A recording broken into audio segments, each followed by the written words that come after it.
Next, we have some very important rules about the derivative. The first rule is the derivative of the sum of two functions is the sum of those derivatives. And the same thing applies for subtraction. The derivative of the subtraction of two functions is the uh, difference between the derivatives. And finally, if we have a constant here, constant times a function, when we take its derivative, we can take this constant out of the derivative and just compute the derivative of the function.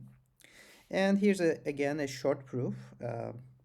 We only show this fact and the others are kind of similar, and you can do them by yourself.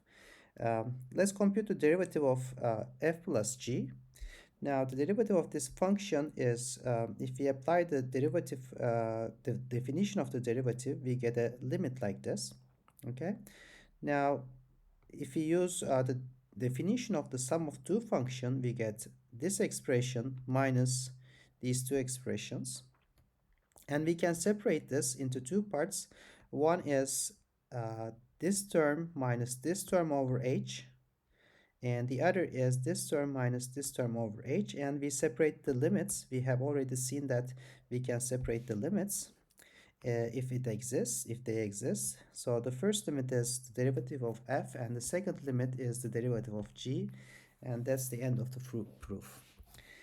Uh, This summation rule for derivative can be extended to any number of functions. If we have m functions and we take the derivative, we can basically just compute the derivatives and then add them.